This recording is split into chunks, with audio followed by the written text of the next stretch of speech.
Hey guys, Eclipse14 here. Alright, Nintendo 64 time. So I took a couple days to figure out how I wanted to do this. Obviously I'm going to go with my cartridges first and the boxes afterwards, but there's a little bit of integration going to happen this time around. My collection remains the same, except I had a couple things from when I made my original episode a year ago that I pretty much left in the background in favor of trying to do their own separate videos of. Ultimately, I did make them, but no attention means I ultimately took them down, so I'm going to integrate them into this particular episode. Not going to get too deep into these cartridges in terms of description this time around, because that video is also very, very long if you want to take a look at the original episode. Link will be in the description below, and an end card at the very end of this video. That said, we're going to do the same thing as the Super Nintendo, and go right to left, on top to bottom on the cartridges. So let's get this sucker started, shall we? First off is Mario Kart 64. This was one of the first N64 games I played. Had a friend who had it, and we goofed around the battle mode quite a bit, and eventually I got my own game. Nowadays, I'm pretty good at Mario Kart in general, so this one's just kind of easy for me to beat to begin with. Mario Tennis. This one is easily my favorite Mario sport game in terms of just the regular sports, not counting racing like Mario Kart 64. I like this game. I recently put it in to make sure it worked and everything, and I still really liked it. So, hopefully I'll give it some more time and see what I can do there. Mario Party 3. I recently beat the story mode of this, like, about a month ago or so. This is one of only a few Mario Party games I've played. I've played 4, and I know I recently played one on the Switch as well. But 3 is the only one I've owned on a regular occurrence, and now that I've beat the story mode, I still got a couple mini games I still got to unlock, so I'll probably play this some other time soon and get that done. Last one in the column is Paper Mario. Again, one of the first N64 games I played. Just goofing off and doing not much else because I didn't really know it was a role-playing game at the time. Eventually I found my own cartridge and played it start to finish and took it down without too much difficulty. Particularly, it ended up bringing back some good memories, but that's really about it. I'm surprised this thing's like $70 now, my god. I mean, I know it's one of the last N64 cartridges, but my god, that's ridiculous. Second column begins with Super Smash Bros. Now, this is the only one in the entire series I've ever physically owned. I have played the rest of the Smash series, but I'm not too big a Smash person. I mean, I kind of understand the popularity of it and whatnot, but I'm just not big on it as compared to other things. When I first played this game, I ended up beating it on easy. About a month ago, I just completed the sucker on hard mode after putting it in the console for quite a long time.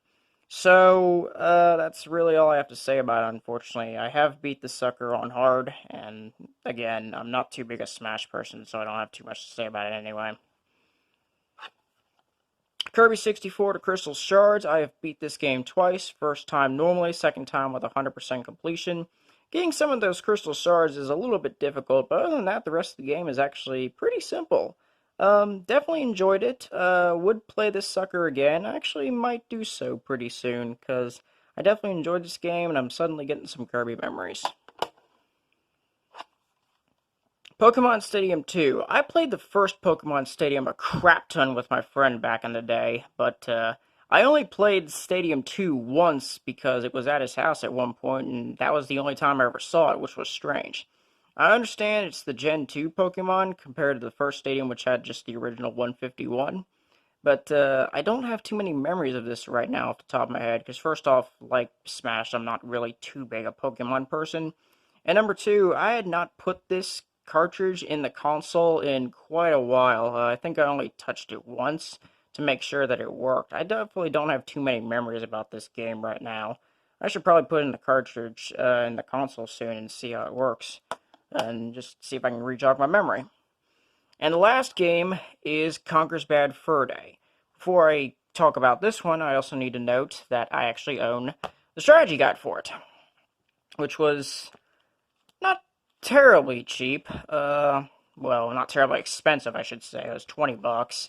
But considering the cartridge is like 80 these days, I guess it's kind of justified. Completed this game with this guide. 100% completion. And, boy, I can understand why everybody really enjoys this game, because it's hilarious, if you're not offended by it. And I definitely recommend it if you can afford it, because it's just an amazing game with so much crap going on in terms of just what happens. It's an acid trip in so many ways. I definitely enjoyed this game, would play it again, but definitely not in the mood to do so anytime soon, considering I got others I still got to work on. And here I have the final column, starting with Bomberman 64. Now, I've completed this game on normal mode. I have yet to do it on hard because, in terms of achievements, the only thing you have to do in terms of hard mode is complete the sucker with all the cards in less than 3 hours of gameplay, which is actually going to suck when I try to attempt that. All I do know is I finally completed it perfectly on normal mode and definitely enjoyed it. I remember playing this thing a lot on the multiplayer and just goofing off in the single player. And oh, if I can get out of the light a little bit, there we are. Yeah, I'm kind of in the mood to actually see if I can try the hard mode, but I'm definitely gonna need to redo normal just to see how everything worked and all, because it's been a while since I actually beat the game, and I've only really been playing it just for multiplayer memes. Bomberman Hero. I recently put this one in the cart in the console, and I just as an offside note, I've been saying put it in the cartridge. I'm like, what the heck am I saying? Anyway, I actually put this in the console recently and actually cleared another stage. I haven't completed the game yet, but I have tried to make some effort onto it every once in a while. That particular new stage was the first one I cleared in about a year or so, so I've been making very slow progress on this game, and I really do want to beat this game soon. So maybe sometime later on I'll get some time and actually try to play the game. But for right now, I've got a couple other games I want to try to beat, and this one's actually pretty high on the priority list once something gets done. So there's that going for it. These two games are very, very expensive, and I'm very glad I got them pretty early before they got stupid. Bomber and 64 Second Attack obviously completes the Bomberman trilogy on the Nintendo 64, but this is also a very costly game. Back when I bought it back in 2014, it was about $65, and that's kind of normal for where it was going, and now it's like $200 for just a cartridge. And keep in mind, this was before all the Chinese reproductions and everything started becoming mainstream, because that really wasn't a thing for N64 back then. This is a real cartridge. Everything about this thing looks very, very clean. I'm really glad that's the case.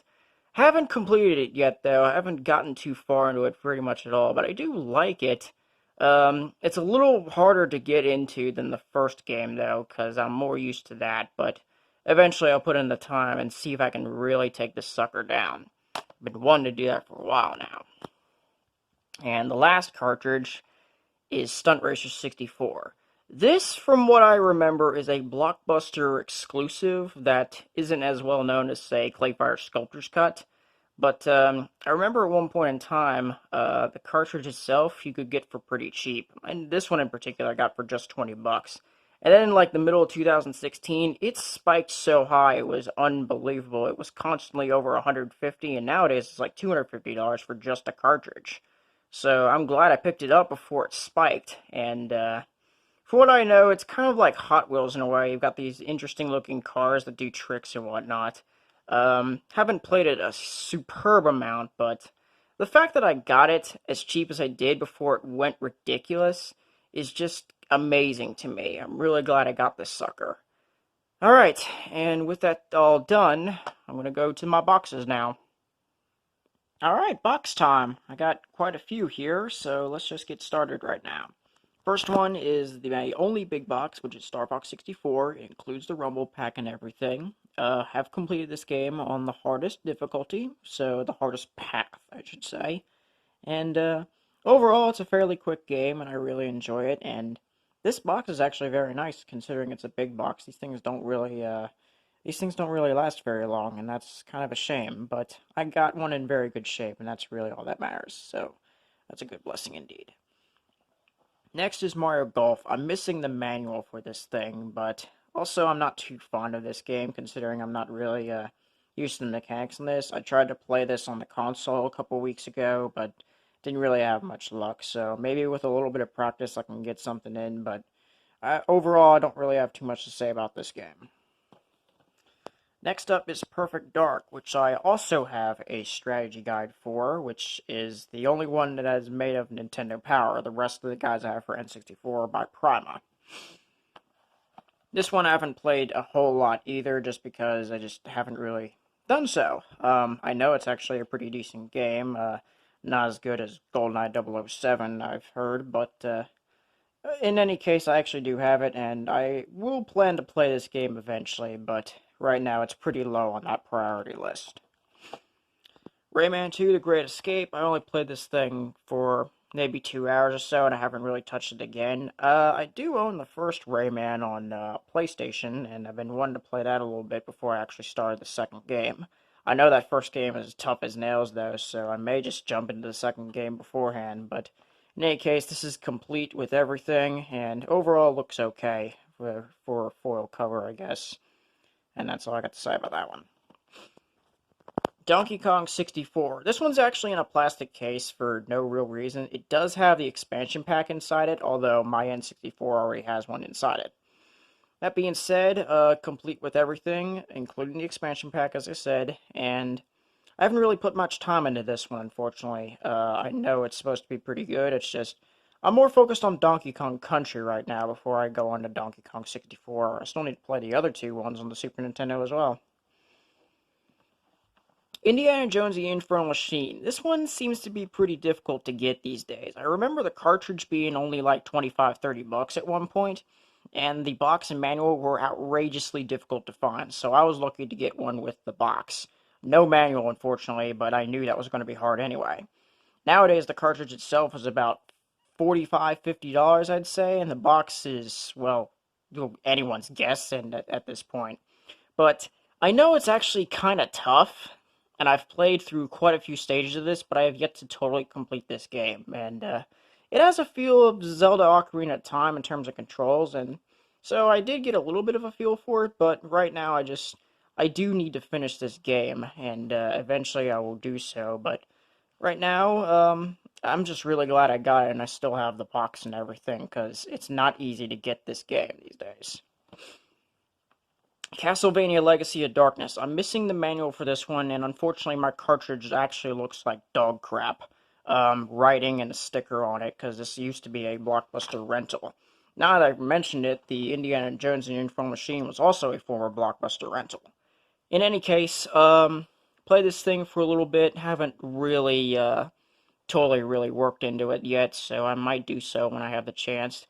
I actually bought this thing under the guise that it was the original Castlevania's price, so it was only like 18 bucks. So I quickly found that mistake out, and got it before anybody else did. So I got really lucky on this one, considering this game is now very, very expensive. And that actually makes it much more difficult for me to find a replacement cartridge to get rid of my garbage one. Speaking of Ocarina of Time, I actually do have the collector's edition. Yes, it includes the gold cartridge. It's got everything with it. Took a little bit to get everything with it, but hey, I got it. Anyway, I've had this game for a while. I've played the 3DS version. I've completed that one, so I haven't really put the time in to actually play the N64 version, considering, well, I beat a later version that's pretty much the same game. So, I put in a good chunk of it just to make sure everything was fine, and so far it is, but yeah, it's just I'm not really too big on trying to complete this one, simply because I had the 3DS version and completed that before I bought this game. So that's really the only thing going for it. That's why I'm against playing the game entirely. I'll beat it at some point, but again, low priority. And of course we have Majora's Mask Collector's Edition. This includes the hologram cartridge, as well as the incorrect map in the instance of incorrect manual. The instance of when the manuals were first released, it said that it was 4-player compatible, which is definitely not the case. So there was a card that said the following is actually the correct paragraph, and eventually that got completely fixed entirely. So I got lucky with this one. Took a long time to get this one complete with everything, and the price has dropped on this one recently, so that kind of stinks. But I am still very glad that I actually own this game entirely. I still have yet to actually complete the game, which, speaking of, I also have the Prima strategy guide for this one. I've actually been using it a little bit to get through the game. But as it sits, I don't really have, I don't have too much time to actually be able to play it, considering I've got a couple other games that's still in the works. So, this one's actually kind of hung on the priority list. Once I get some of those other games taken out, I'll definitely give this one a shot one more time. Alright, so there's actually one more box that I decided to hide on purpose because the condition of it is very, very pristine. It's also the only other game in my entire collection that's under a plastic case for a good reason in this instance, and that is Ogre 64 Personal Lordly Caliber. Of course, I also have the strategy guide for that as well. This is my most expensive strategy guide now that I think about it. I've seen this thing go for like $40, $50 on some instances. Outrageous. Anyway, I don't even remember ever opening this thing on the original N64 Collection book, and that's because of how pristine the box is. Basically, no shelfware whatsoever, except on the corners and a little crease in the this thing. The cartridge is gray in the inside, which means it's pretty much absolutely pristine. Everything is in excellent condition. The only thing that's off is that the manual was a rental manual, and I've been looking for a replacement one to make sure it looks just absolutely amazing. And this is without a doubt the best looking game I've got in terms of just the entire setup. So it's unreal that I got this thing as I did.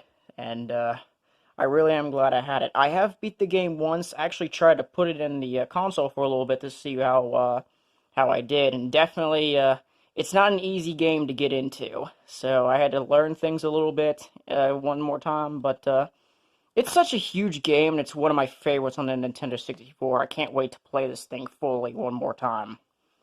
Alright, so there's one more thing I gotta show before I close off my collection. And that just so happens to be my complete in box Watermelon Red Nintendo 64. The box itself looks, not the greatest of shape, I'm not gonna lie, but finding a complete copy of one of these things, and not just the console itself, is not exactly easy to find at all, really. I got very lucky finding this one. So anyway, I'm going to go ahead and open it in front of you guys, because I tried to do an unboxing of this thing a long time ago, and that got no attention whatsoever, so I'm just going to combine it with my collection video. So let's just see if I can actually pry it out without too much difficulty. Let me pause this for a second.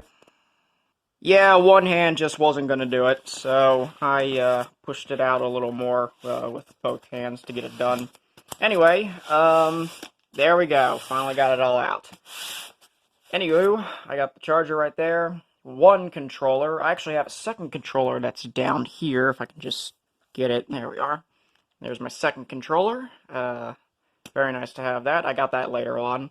And my Watermelon Red Nintendo 64, which is in its plastic that I put it in when I'm not using it with an expansion pack, which was already there in the first place. The console itself is in very good shape. There is a little stickiness that goes on the console, though. Don't know what exactly happens. So the reset button is a little bit sticky. The expansion cards are kind of the same way. The power button seems to be fine. But other than that, no problems whatsoever. Just pop in the cartridge and it turns on like it's nobody's business. So no blowing, no nothing. And there's also the AV cords that's down there as well. In any case, I'm very happy I found this thing. I got this with my Ogre 64. And, yeah, anywho, I think that'll be a video for my Nintendo 64 collection. Quite a bit shown off this time around. And next up will be the Nintendo GameCube. So I will get that ready in a couple days. And until then, thank you all for watching, and I'll see you on the next video.